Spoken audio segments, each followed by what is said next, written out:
quando a gente é desafiado, né, na prática, a acreditar naquilo que a gente vai falar, vai trazer como mensagem, aí é que ela se torna mais rica ainda. Essa semana foi uma semana cheia de desafios, humanamente falando, somos humanos, né? Muitos sabem, minha mãe visitou 3 vezes visitou no modo de falar, né, o hospital, segunda, terça e quinta. Na quarta-feira, já no finalzinho da noite, a avó da minha esposa veio, vó e mãe, porque foi quem criou, veio a falecer, né, depois de 15 dias padecendo no hospital, entre outras coisas que não cabe aqui eu citar, que me aconteceram no trabalho, no dia a dia. E por algum momento eu parei assim, meu Deus, o que é que está acontecendo? Mas, que bom, né, louvado seja Deus, que temos o Espírito Santo, que vem à nossa mente e diz assim, o que você está enfrentando é aquilo que você vai compartilhar com a igreja, é aquilo que você vem já meditando, já refletindo, né? E é justamente isso que eu queria falar. O texto aqui é de Daniel 2, 21. E aí eu iniciaria com uma pergunta. Você confia na soberania de Deus? Quando eu digo você, eu estou me incluindo também. Eu comecei falando de algumas experiências que eu enfrentei. E por algum momento eu quis tutubiar, depois eu parei, eu digo, Ronaldo, tu vai falar sobre a soberania de Deus. Como é que tu vai compartilhar com a igreja sobre a soberania de Deus e os acontecimentos, né, os últimos fatos que ocorreram, tu estás te deixando, né, se abalar. Cadê essa confiança? Cadê o entendimento na prática dessa soberania? E aí, quando a gente faz essa reflexão, a gente volta ao normal, a gente começa a gozar de paz, porque sabe que serve, que crê num Deus que é soberano sobre todas as coisas, que governa sobre tudo e sobre todos. E não seria diferente com a minha vida e com a sua. Como essa confiança se revela na prática? Principalmente nos momentos de tensão. Confiar em Deus quando tudo está bom, quando tudo é favorável, é fácil a gente abrir a boca e dizer assim, Deus é soberano. Mas quando as coisas não estão tão favoráveis assim, e algumas áreas da vida da gente começam a ser tocadas, a ser afetadas, esse entendimento dessa soberania continua de pé, continua firme, ou a gente acha que Deus não é tão soberano assim? Que Ele parece que não está exercendo essa soberania, né, cuidando da gente, velando pela nossa vida. E aí muitas vezes a gente se defronta com situações que a gente quer trazer a solução, confiando no nosso mérito, na nossa inteligência, no nosso intelecto, na nossa força. E é aí onde mora o perigo. Daniel 2, de 1 a 49, né, vai tratar sobre o primeiro sonho, né, de Nabucodonosor, o sonho da grande estátua. Eu não vou entrar em muitos detalhes, depois os irmãos podem dar uma lida, aqueles que ainda não tiveram, principalmente aqueles que ainda não tiveram contato com o texto, mas é o primeiro sonho que trata da grande estátua. Nabucodonosor está lá no seu leito, sonha com aquela grande estátua, a cabeça de ouro, né, o peitoral e os braços de prata, né, o ventre e o tórax de bronze, as pernas de ferro e os pés de ferro e uma parte de barro. Né? Foi um sonho que deixou ele tenso, ele sequer lembrava do sonho, conseguia identificar aquele sonho, ficou muito perturbado, e aí ele chama, né, os magos, as pessoas ali que faziam parte, que assistiam junto a ele, o aconselhando, né, e que orientava ele, né, sobre as decisões que tinham que tomar. Tinha também os adivinhadores, né, os astrólogos, que eram os caldeus, que assistiam junto a ele. Então ele chama esse grupo, né, de pessoas. Foi um momento de tensão, porque uma coisa é a gente sonhar, né, e falar do sonho e alguém dizer, olha, eu acho que tem relação com isso, ou com aquilo. Mas ele deu um desafio para aqueles que estavam ali diante deles. Ele queria que eles dissessem o sonho que ele tinha sonhado. E não só dizer o sonho, mas também revelar. Veja que situação difícil. E o contexto ali é um contexto, né, histórico, o exílio do povo de Judá, né, na Babilônia. O povo havia sido levado cativo. O capítulo 1, eu também não vou me adentrar todo nele, mas o capítulo 1 vai falar, né, desse cenário, desse contexto de exílio, quando diz assim no verso 1 do capítulo 1, no ano 3º do reinado de Jeoaquim, rei de Judá, veio Nabucodonosor, rei da Babilônia, a Jerusalém, e a sitiou. O Senhor lhe entregou nas mãos a Jeoaquim, rei de Judá, e alguns dos utensílios, e aí vai descrever, né, esse contexto de exílio. E boa parte do povo foi levado como cativo, porém o rei deu uma ordem, né, ainda no relato, na narrativa do capítulo 1, que trouxesse algumas pessoas, né, da linhagem real, daqueles que tivessem um conhecimento mais desenvolvido, para poder assistir junto ao rei, mas que teria que haver um processo de preparação. E aí vem aquela questão da definição, da alimentação, de como seria. A palavra de Deus relata, né, de que Daniel, né, o verso 8, no capítulo 1, Daniel resolveu firmemente não contaminar-se com as finas iguarias do rei, nem com o vinho que ele bebia. Né? Então pediu ao chefe dos eunucos que ele permitisse não contaminar-se. Então, ele e os seus amigos assumem uma postura ali de santidade, mesmo em terra estranha, certo? Em terra pecaminosa, porque a idolatria era grande, as feitiçarias, todo tipo de feitiçaria existia ali, todo tipo de idolatria, prostituição, tudo que não prestava estava no contexto ali, fazia parte do contexto da Babilônia. Mas eles assumem a postura de não se contaminar. E pelo fato de assumirem essa postura, eles logram da parte de Deus bênção, êxito, aprovação de Deus. Deus os abençoa grandemente. Né? Eles receberam da parte de Deus um conhecimento a mais em relação àqueles que já eram ali da Babilônia. Mas a Daniel foi dado, né, o dom dos sonhos e das interpretações. Né? Então, a fidelidade deles, mesmo naquela terra ali pagã e idólatra, né, fez todo o diferencial na vida deles. E aí vem, né, esse contexto de tensão. O rei sonha, não consegue lembrar do sonho, chama, né, os magos lá, os mestres, os adivinhadores, né, e pede que eles digam o sonho, qual foi o sonho, e não só isso, dissesse também a interpretação. Né, e apesar, a Bíblia vai mostrar, o capítulo 1 vai mostrar, que a Babilônia ali era um celeiro, podemos dizer assim, como se fosse uma universidade, de homens que eram doutos no conhecimento, nas magias, nas feitiçarias, né, nas adivinhações. Eles tinham conhecimento avantajado. Porém, diante daquela situação, eles se viram inúteis. E eles reconhecem isso. Eles dizem, nós não temos condições de dizer qual foi o sonho, nem tampouco de adivinhar. Diga primeiro qual foi o sonho a gente, para que a gente possa dar interpretação. E aí o rei, querendo realmente provar que eles tinham a capacidade de dizer o sonho e interpretar, diz, não, vocês têm que dizer. Se vocês não disserem, eu vou matar vocês, vou destruir a casa de vocês. Está lá relatado também, logo no capítulo 2, né, no versículo, deixa eu ver aqui. No versículo 2 ele diz, então o rei mandou chamar os magos, os encantadores, os feiticeiros e os caldeus, para que declarassem ao rei quais foram os sonhos. Eles vieram e se apresentaram diante do rei.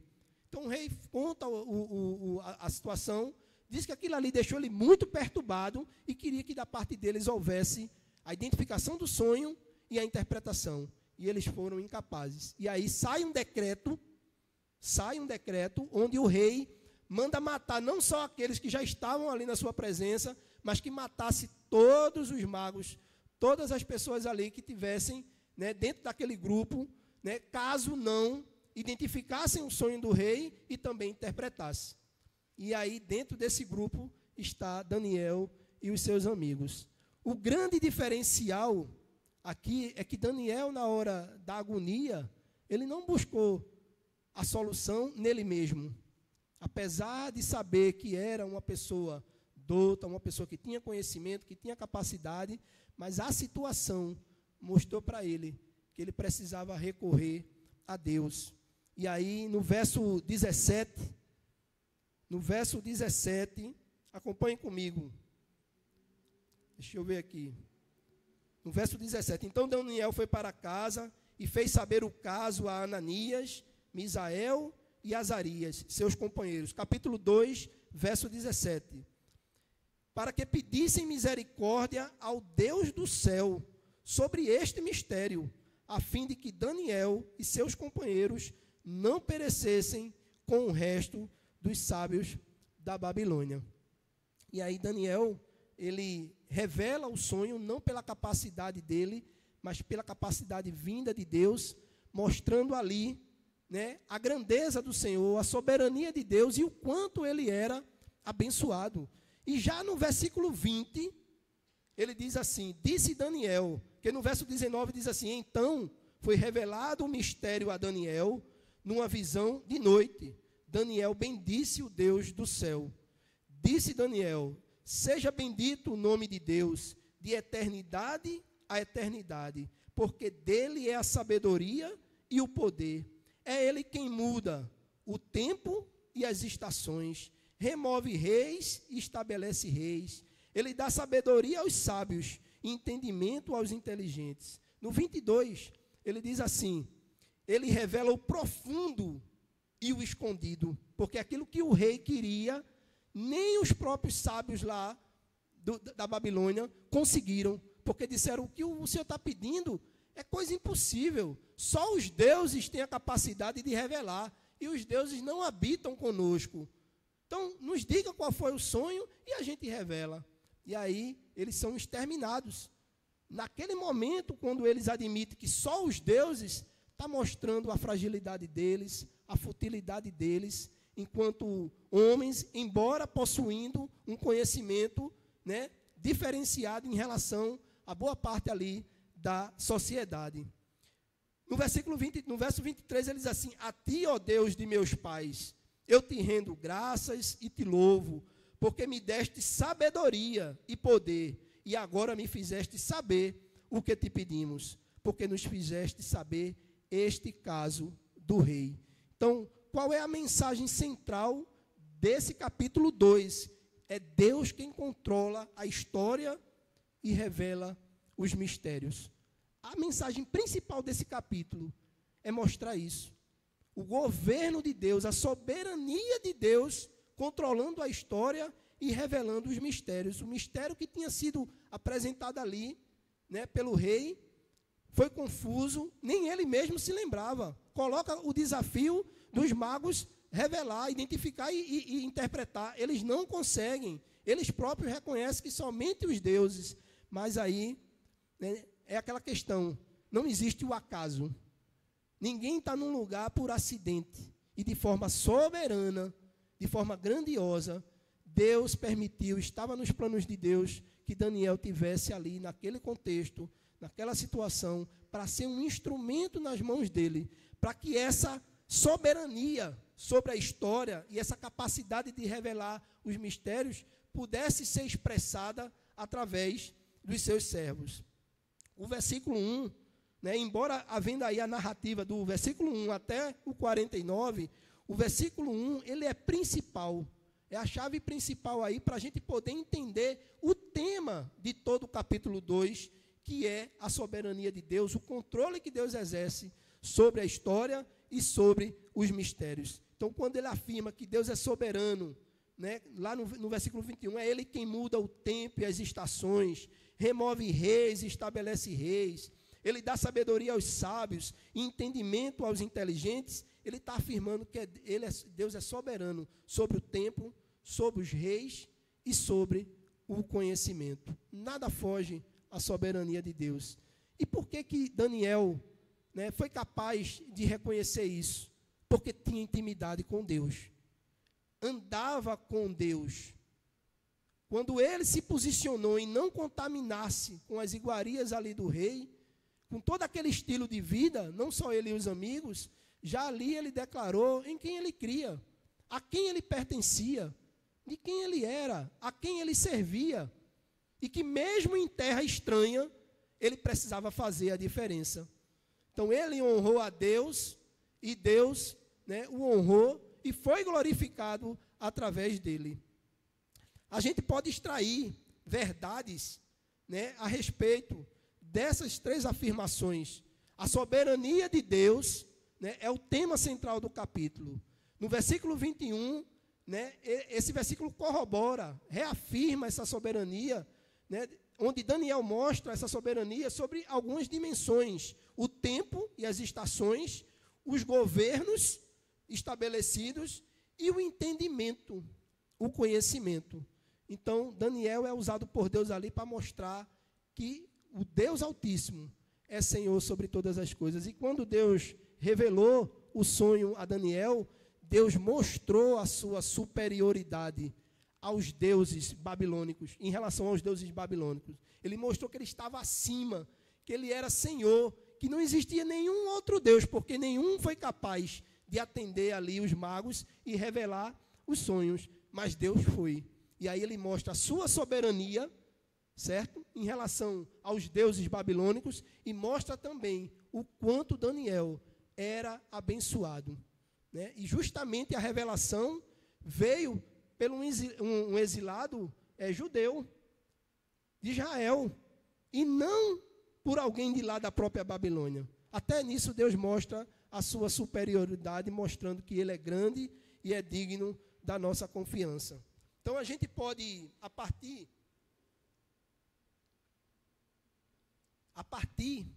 dessa afirmação que Daniel fez no versículo 21, a gente pode extrair algumas verdades. Quando ele afirmou que Deus muda os tempos e as estações, o que será que Deus está querendo dizer a respeito disso? Daniel quis afirmar que a soberania de Deus, ele exerce essa soberania sobre o cosmos e os ciclos naturais. Essa verdade, essa soberania, a gente pode ver evidenciada lá em Gênesis 1, quando Deus criou todas as coisas pelo poder da sua palavra. Deus Pai planejando tudo, Deus Filho executando, e o Deus Espírito Santo trazendo vida a todas as coisas, sustentando, guiando, né, fazendo com que todo o plano de Deus, né, fosse concretizado. Então, já ali em Gênesis 1, a gente tem uma prova cabal daqueles que vivem pela fé e que acreditam, né, que Deus é criador de todas as coisas. Já em Gênesis 1 vai mostrar claramente isso, essa soberania. E ali, Deus, ao criar todas as coisas, Deus dá também 3 mandatos ali ao homem: o mandato cultural, o mandato social e o mandato espiritual. Mandato cultural: o homem tinha a responsabilidade de cuidar de todas as coisas. Havia a soberania de Deus, porque ele criou todas as coisas, certo? E estava conduzindo todas as coisas pelo poder da sua palavra, mas também existia a responsabilidade humana. Enquanto o pecado não adentrou ali no Éden, essa relação entre responsabilidade humana e soberania de Deus, ela era harmoniosa. Até o pecado não entrar. A partir do momento que o pecado entra, acontece uma desarmonia. Acontece o caos. O homem e a mulher ali, todo o restante da humanidade, morre fisicamente e morre também espiritualmente. E em função da queda, todo o planeta, todo o cosmos também morre. Sofre os efeitos dessa queda. Certo? Então, isso nos chama a atenção. A gente pode pensar assim, então era um Deus que não tinha tanto controle assim, tanta soberania assim. Não, de forma alguma. Deus foi soberano naquele momento, continuou sendo soberano, mas ele criou ali o homem naquele momento com a liberdade de escolher, de agir. Foi o pacto das obras. Ao homem cabia obedecer aquilo que Deus havia estabelecido, mas havia a possibilidade dele não obedecer, dele pecar. E esteve na permissão de Deus ele cair, né? Deus entra com a solução e já ali apresenta o plano de salvação, mas a catástrofe não ficou só lá. vem se arrastando pela história e vai até os últimos tempos. A gente vê aí um desequilíbrio, um forte desequilíbrio ambiental. Isso não significa que Deus perdeu o controle, que Deus está de braços cruzados e deixando o circo pegar fogo, de forma alguma. A palavra de Deus nos diz que o homem semear, isso vai ceifar, vai extrair, vai colher. Então, o homem plantou desobediência. Como consequência veio a morte física, a morte espiritual, mas todo o restante da natureza sofreu as consequências da queda. Mas Deus não perdeu o controle. O caos na natureza, que a cada dia se agrava, não é resultado da falta do controle ou descaso de Deus, mas consequência do pecado original. A fé reformada afirma que Deus governa providencialmente cada estação da vida, seja de prosperidade ou de adversidade. A gente vê antigamente, essa semana eu estava conversando com uma pessoa e dizia, poxa, antigamente inverno era inverno, verão era verão, né? Os meses demoravam a passar. Hoje a gente mal começa o ano e quando vê já está terminando. Aí eu aproveitei a oportunidade e apresentei, né, a palavra, mostrando que isso tem uma explicação bíblica. O tempo está sendo abreviado e pelo fato do tempo estar sendo abreviado, isso nos chama cada vez mais à responsabilidade. Ali eu desenvolvi um diálogo com ele. A gente vê aí lugares que eram de temperaturas altíssimas, quentes, estão agora passando por situações de extremas chuvas. Lugares que eram muita chuva, agora está secando. Tudo isso é o efeito, o cosmo, sofrendo as consequências, né, do pecado original. Mas em nenhum momento Deus perdeu o controle. Deus continua no controle do tempo e das estações. Eclesiastes 3, eu queria pedir a Alana que colocasse aí, rapidinho. Eclesiastes 3, vai dizer, tudo tem o seu tempo determinado, e há tempo para todo o propósito debaixo do céu. E aí nos versículos seguintes vai dizer, tem tempo para nascer, tempo para morrer, tempo para plantar, tempo para colher, há tempo para tudo.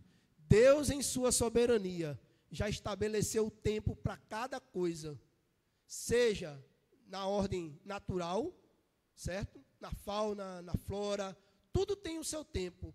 Seja no tempo cronológico da nossa vida, a gente já nasce com uma data para morrer. E a nós é acreditado um tempo de vida. E aí esse tempo, né, o cronos, é nossa responsabilidade saber usar esse tempo. Administrar esse tempo. Somos mordomos do Senhor. Adão e Eva eram mordomos lá no Éden. Receberam um mandato cultural, receberam um mandato espiritual e social. Enquanto eles não pecaram, a observância desses mandatos estava de pé. Havia uma harmonia entre a liberdade humana, a responsabilidade humana e a soberania de Deus. A partir do momento que o pecado entra, essa harmonia é quebrada. Certo? Mas o que é que eu quero dizer com isso? Com base em Eclesiastes, que tem tempo para tudo. Nada acontece nem antes nem depois. Ninguém nasce antes do dia ou depois do dia. Ninguém morre antes do dia ou depois do dia. Só morre no dia, só nasce no dia, só se vive no dia. Cada um aqui tem um tempo que Deus creditou. Isso mostra a soberania de Deus sobre todas as coisas. Louvado seja Deus por isso. Como é que a gente tem compreendido essa soberania de Deus sobre o tempo e as estações? A gente tem contribuído para a destruição do meio ambiente? Como é que a gente tem percebido o mandato cultural que Deus nos entregou desde lá do Éden? Será que a gente tem sido mais um no meio da multidão que tem agido em prol da destruição do meio ambiente? Ou a gente tem feito a diferença? Uma vez que a gente entende pela fé que nós somos, à luz da palavra, que nós somos mordomos de Cristo. Como é que a gente tem usado o tempo que Deus creditou para a gente? Diariamente. Diariamente a gente tem 24 horas de vida creditado para cada um de nós. Ninguém tem mais e nem menos. 24. Como é que a gente tem feito uso dessas 24 horas? A fé reformada vai afirmar isso, que Deus governa providencialmente cada estação da vida. Os momentos difíceis que acontecem. Lembra que no começo eu falei, essa semana foi bem desafiadora. Digo, faz parte. Quando eu voltei para a palavra, quando eu meditei na palavra, em Eclesiastes e também no texto que eu ia compartilhar com os irmãos hoje, o coração começou a desfrutar de tranquilidade, de paz. Porque eu digo, não, eu sirvo a um Deus soberano. Ele não perdeu o controle. Tudo que está acontecendo não é fora do acaso, não é obra do acaso, mas está debaixo do governo e da soberania de Deus. Louvado seja Deus por isso. Então, como é que a gente tem compreendido essa soberania de Deus sobre o tempo e as estações? Uma outra verdade, outro aspecto da soberania de Deus, né? Quando ele afirma, ele remove os reis e estabelece os reis. Ele afirma a soberania de Deus sobre a história e sobre a política. Nenhum governo é constituído sem ser por meio da soberania de Deus. Quando a gente olha para a história, quando a gente estuda a história, hoje mesmo estava na classe dos adolescentes dando aula e falei sobre isso. Digo, vocês que estão estudando, né, já viram na história falando sobre tais governos. Nenhum governo existiu, deixou de existir, sem ser com a permissão de Deus, sem ser com a aprovação de Deus, sem estar dentro dos planos soberanos de Deus. Nenhum. Porque se assim fosse, o Deus que Daniel declarou aqui, e o Deus que a gente hoje declara, esse Deus não seria soberano. De forma alguma.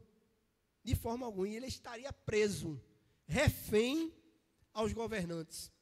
A vontade dos governantes. E o nosso Deus não está. Romanos 13:1. Coloca aí, Alana, por gentileza. Vai corroborar, ou seja, vai afirmar, certo? O que Daniel afirmou lá, quando ele disse, ele remove os reis e estabelece os reis. E Daniel quis afirmar a soberania de Deus sobre a história e sobre a política. Romanos 13, verso 1. Todo homem seja sujeito às autoridades superiores, porque não há autoridade que não proceda de Deus. E as autoridades que existem foram por ele instituídas. Será que na prática a gente entende bem isso? Ou a gente só acha que essa soberania de Deus sobre o governo só é quando o governo é favorável, quando é um governo que casa com aquilo que a gente pensa, com aquilo que a gente acredita. Quando o governo é favorável, então Deus é soberano. Ele é soberano, ele botou esse, olha, foi de Deus. Foi de Deus, porque ele está, pense.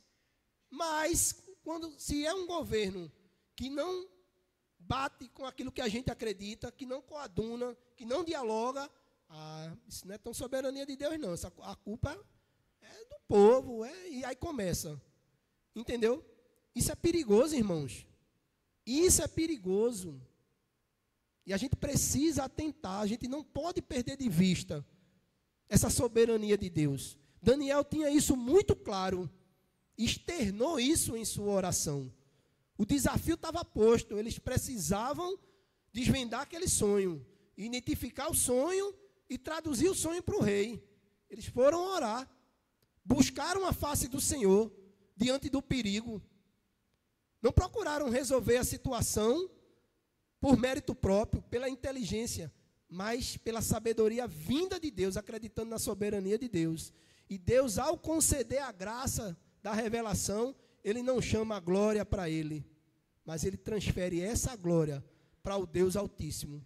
E é quando ele faz essa declaração, já a partir do versículo 20, mas com mais essência, com mais força, né, com mais coerência, né, no versículo 21, reconhecendo a soberania de Deus, mostrando que Deus é soberano sobre tudo, mas revelando aqui pelo menos 3 dimensões desse governo, dessa soberania. Nossa atuação, é fato que Deus é soberano, mas lembra do mandato lá, cultural, social?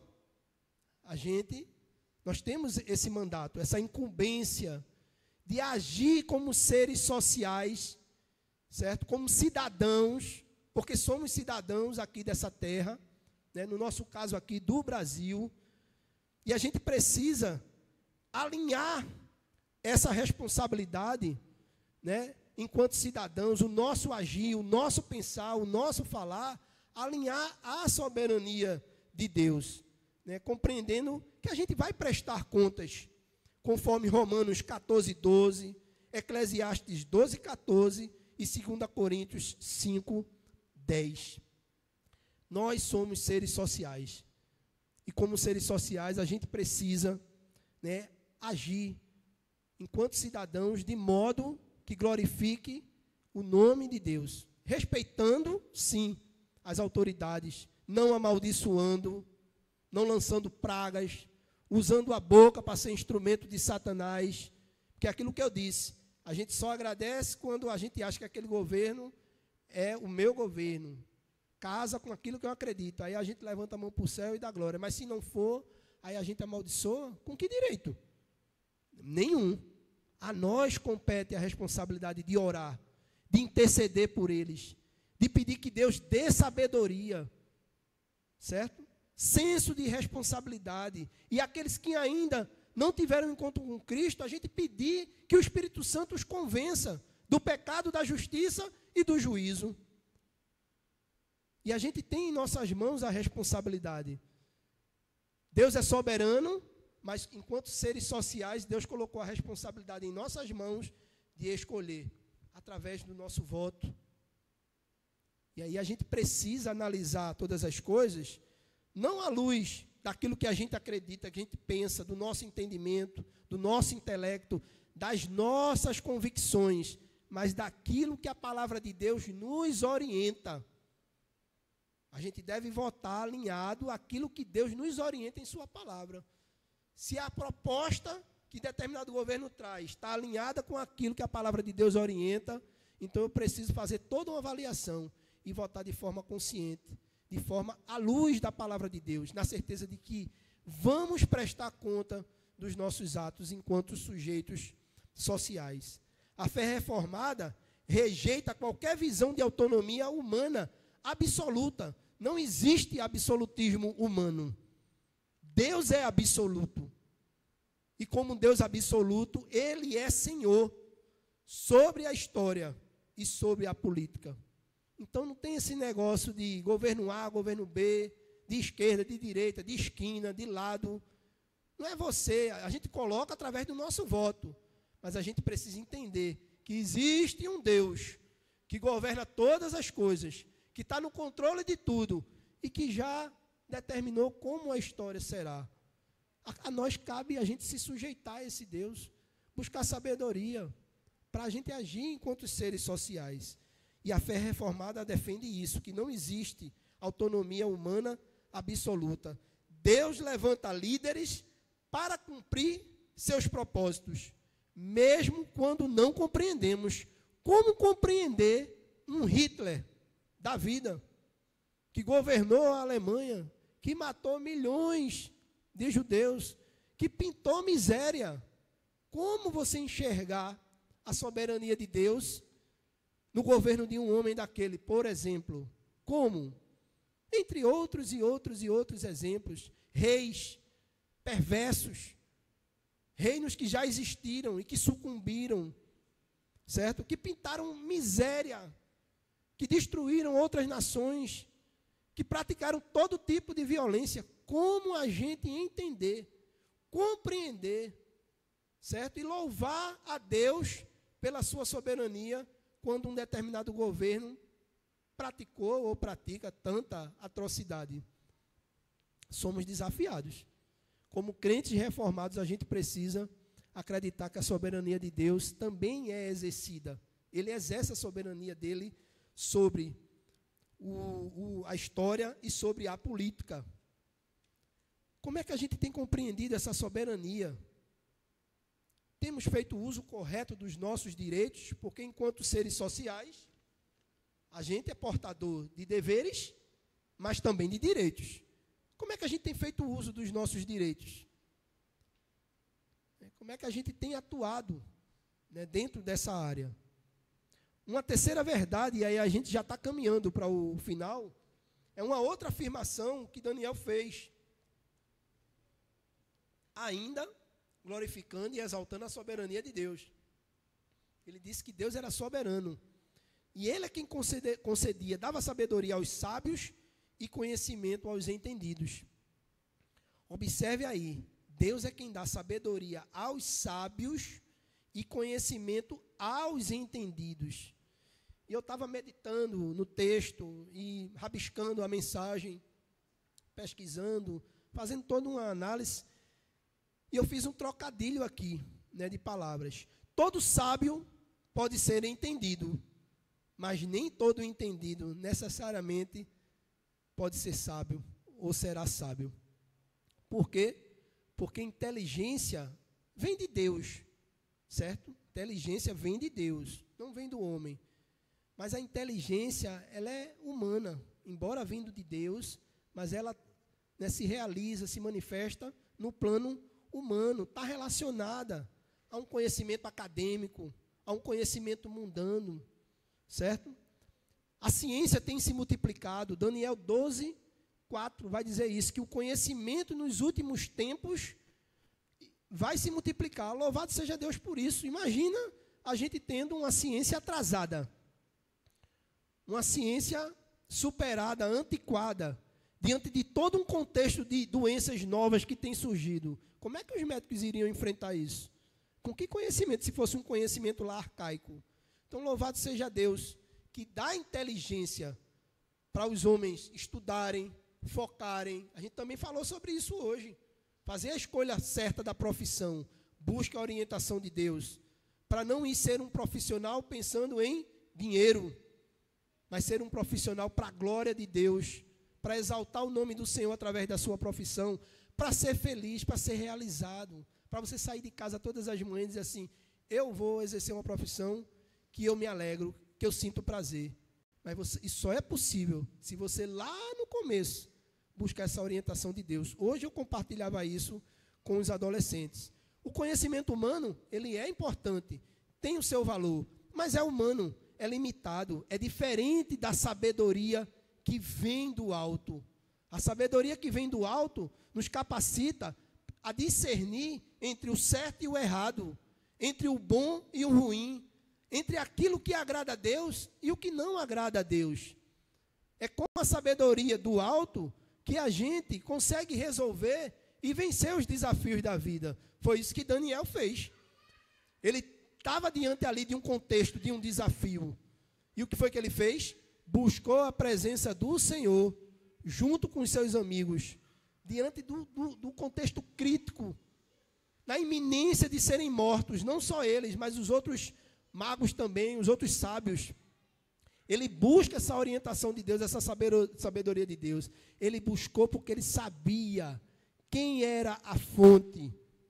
E ele sabia quem era a fonte porque ele se relacionava com Deus, ele andava com Deus, tinha intimidade com Deus, se posicionou em favor de Deus e da sua palavra, do seu reino, viveu em santidade, honrou ao Senhor, e no momento mais crítico que ele enfrentou, ele buscou ao Senhor, buscou a sabedoria do alto, e foi essa sabedoria do alto que o livrou, né, não só ele, os seus amigos e os demais também.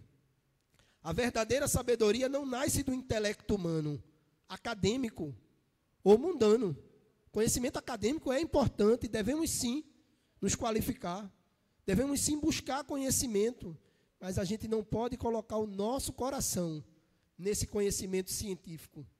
Conhecimento científico, cartesiano, né, as filosofias humanas, não vai dialogar com a fé bíblica, com o conhecimento que vem de Deus. Foi isso que eu mais escutei na universidade. Ciência é ciência.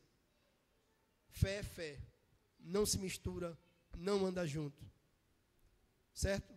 Então a gente precisa valorizar esse conhecimento humano, crescer em conhecimento, nos aperfeiçoar, mas não focar o nosso coração nele, porque ele não vai dar a nós aquilo que realmente a gente precisa, que é a sabedoria para a gente poder viver a cada dia, porque os tempos estão cada vez mais difíceis, estão maus, perversos, não vão melhorar. Tem que piorar para poder se cumprir a palavra de Deus que fala da tribulação, de toda aquela situação que a gente vai enfrentar aí no final, aqueles que ainda estiverem aqui. Mas é com a sabedoria que vem do alto que a gente consegue vencer, que a gente consegue se desenvolver, conduzir a nossa vida. Tiago 1,5. Coloca aí, Alana, por gentileza. A gente já está terminando. Tiago, capítulo 1, versículo 5. Diz o quê? Se, porém, alguém de vós necessita de sabedoria, peça a Deus, que a todos dá liberalmente, e nada lhes impropera, e ser-lhe-á concedida.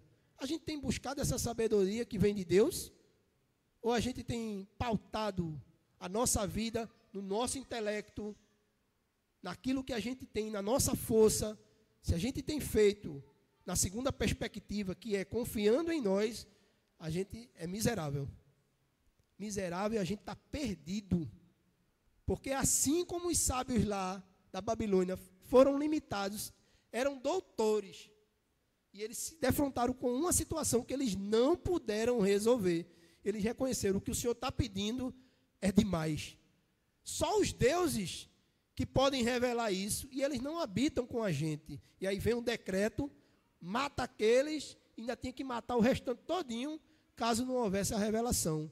Né? Essa situação crítica chega ao conhecimento, porque Daniel e seus amigos foram procurados para serem mortos, caso não revelassem. E aí Daniel conversa com o chefe ali da guarda, pede que ele leve ele e os amigos à presença do rei. Daniel conversa com o rei, tudo isso aí é graça de Deus.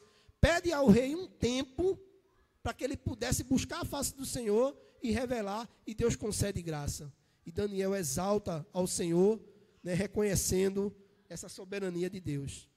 Daniel reconheceu que sua capacidade de interpretar o sonho vinha de Deus, não do mérito próprio. O versículo 28 vai dizer isso. Coloca aí, Alana, por gentileza, o versículo 28. Ele disse assim: mas há um Deus no céu, o qual revela os mistérios, pois fez saber ao rei Nabucodonosor, ele dizendo isso ao rei, né, Daniel, o que há de ser nos últimos dias. O teu sonho e as visões da tua cabeça, quando estavas no teu leito, são estas. Aí ele vai no 30.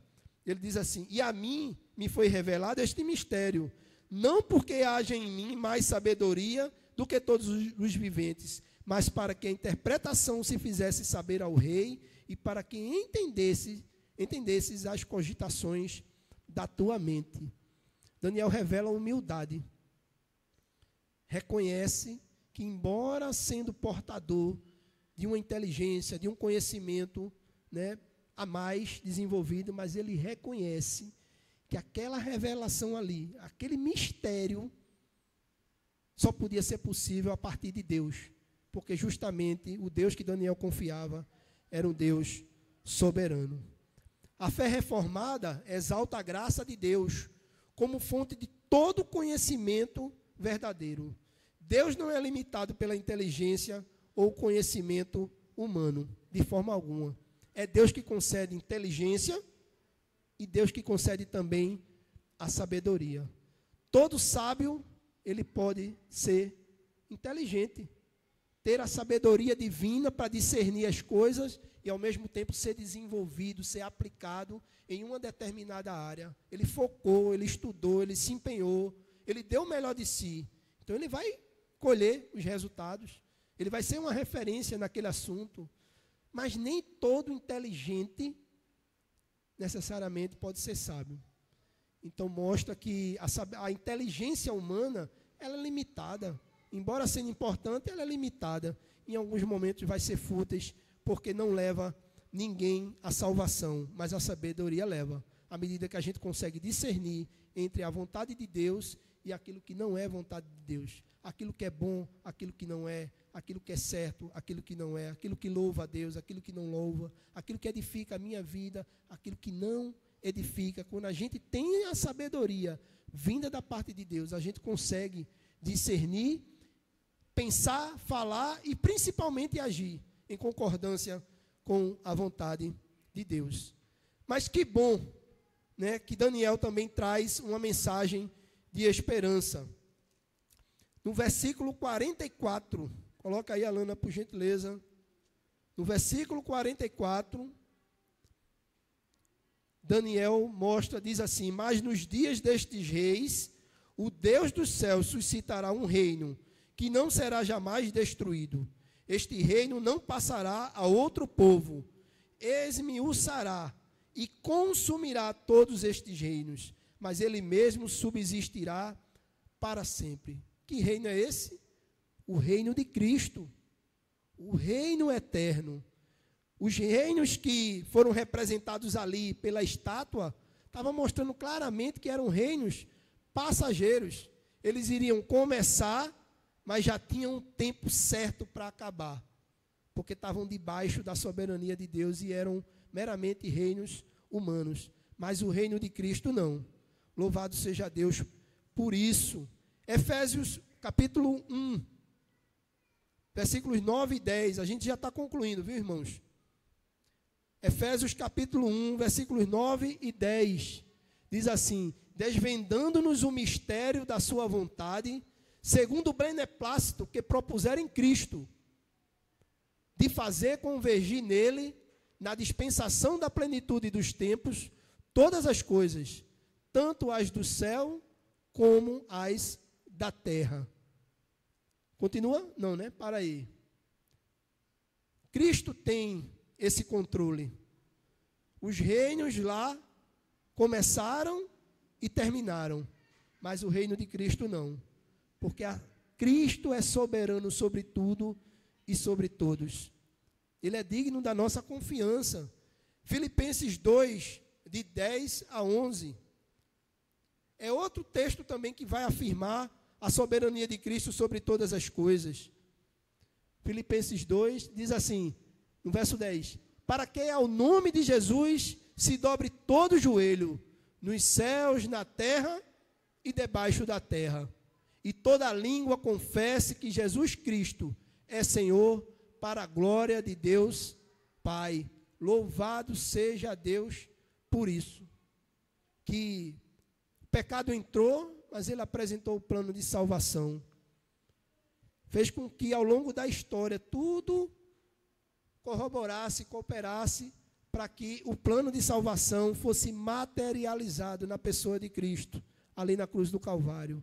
Louvado seja Ele mais ainda, porque Cristo não só morreu, mas também ressuscitou. E ressuscitou, né, em vida, 100% homem, 100% Deus ali. Está à direita de Deus Pai, de onde Ele há de vir a julgar vivos e mortos. E todos os reis que existiram ao longo da história vão ter que se curvar diante desse rei soberano que é o Senhor Jesus. Esse reino não é passageiro. E por não ser passageiro, Cristo, quando esteve aqui encarnado entre os homens, lá em Mateus 6,33, mandou que a gente buscasse esse reino, que a gente priorizasse. Coloca aí também, Alana, por gentileza. Buscai, pois, em primeiro lugar o seu reino e a sua justiça, e todas estas coisas vos serão acrescentadas. Aqueles reinos foram passageiros, tiveram a sua glória, sua pompa, seus prazeres, seus desgostos, né? Suas vitórias, suas derrotas passaram, tiveram seu período, mas o reino de Cristo, ele é eterno, e por ser eterno, ele deve ser uma prioridade nossa, principalmente porque nós fomos chamados para isso. Será que a gente tem buscado priorizar esse reino? Dar a prioridade desse reino que é eterno, desse reino que não vai passar, desse reino que não está submisso a nenhum homem, que não está submisso a ninguém, que não se corrompe, que não se vende, que não é limitado. Será que a gente tem buscado priorizar esse reino? Se temos, glória a Deus. Apocalipse, por gentileza, Alana. Apocalipse, capítulo 11, versículo 15.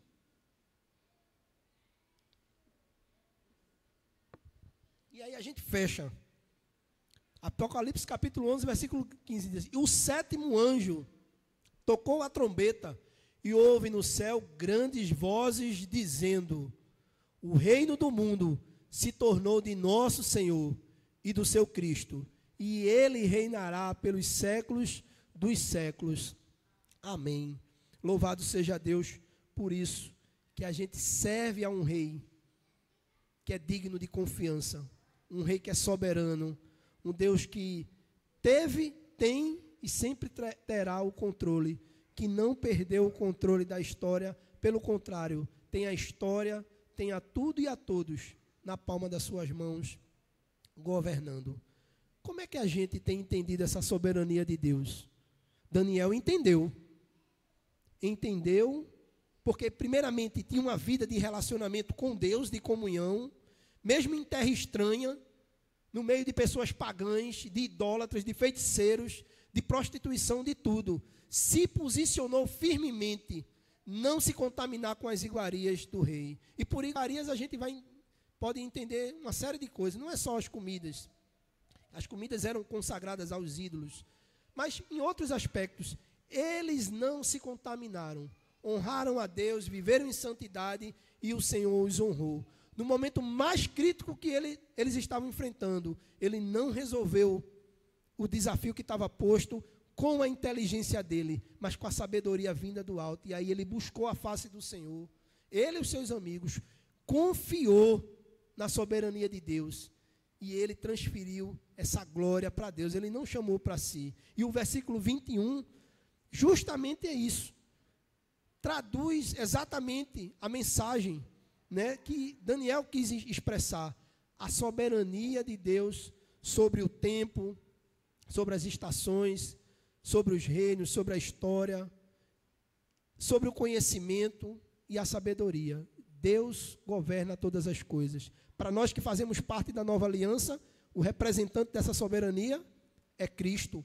O reino que será estabelecido no final dos tempos é o de Cristo, é um reino eterno que não passará, pelo contrário, vai ser por toda a eternidade. E que bom que pela fé nós iremos desfrutar desse reino. Isso deveria trazer paz, deveria trazer tranquilidade, conforto, principalmente nos momentos de desafios. Então, toda vez que eu e você, a gente estiver inquieto com as situações, sejam elas micros, ou seja, do nosso cotidiano mais íntimo, mais pessoal, seja ela de um ambiente macro, a nível de cidade, a nível de estado, a nível de país, a nível de mundo, seja a situação que for, o Deus que a gente serve, o Cristo que a gente serve, não perdeu o controle. Ele tem um controle e isso deve trazer paz. Então, embora vivendo em um mundo instável, temos um Deus imutável, que reina sobre tudo e todos, que governa a história e revela os mistérios. E a gente deve confiar nesse Deus de forma racional, com temor e reverência, na certeza de que o seu reino eterno será soberanamente estabelecido. E aí eu queria fechar com aquela imagem. Eu mandei para Gabriel aí, para a gente concluir. A soberania de Deus é o travesseiro sobre o qual o Filho de Deus repousa a cabeça à noite, dando-lhe perfeita paz. Então, quem dá a verdadeira paz a gente não é meu recurso, não é meu intelecto, não é meus diplomas, meu título de mestre, certo? Não é minha profissão, não é minha inteligência, não é minha força física. Quem dá a paz que a gente precisa é esse Deus soberano, que cuida da gente dia e noite, de uma maneira soberana, grandiosa, mas ao mesmo tempo muito particular. Então descanse nisso, descanse nessa soberania. Quando for dormir, Senhor, louvo o teu nome, porque tu és soberano. E porque a tua soberania não só se manifesta no sentido grandioso do universo, mas também se manifesta na minha vida. Eu fui criado à tua imagem e semelhança. Por isso eu sei que o Senhor cuida de mim e zela pela minha vida. E foi isso que eu fiz. Quando eu, por algum momento, me deixei abater pelas situações, pelas circunstâncias dessa semana. Foram muitos desafios, muitos. E o coração ficou meio estremecido. Espera aí, Ronaldo, por que tu estás te estremecendo? Tu serve a um Deus soberano. Tu serve ao Deus que criou os céus, a terra, o universo e todas as coisas. E sustenta todas as coisas pelo poder da tua palavra.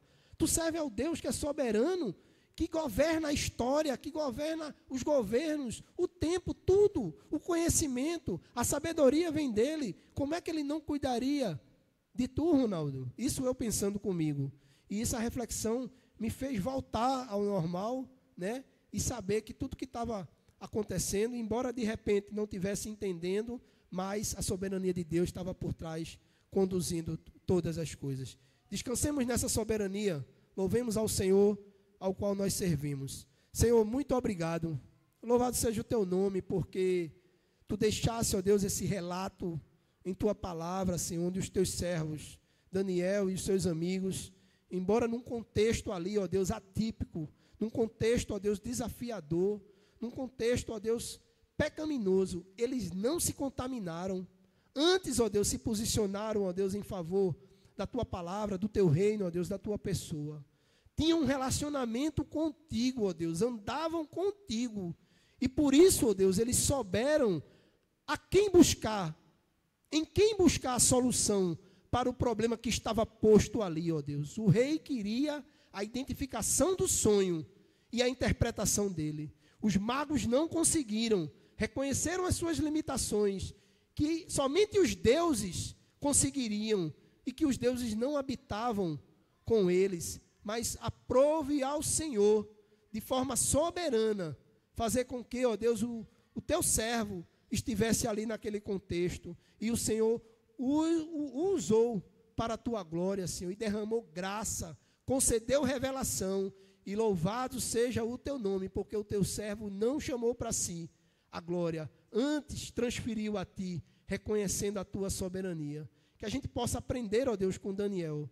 Que a gente possa, Senhor, aprender nos momentos difíceis, desafiadores da nossa vida. A gente, ó Deus, mais do que nunca reconhecer a tua soberania, descansar nela, na certeza de que o Senhor cuida de cada um de nós de forma grandiosa e de forma muito, ó Deus, particular.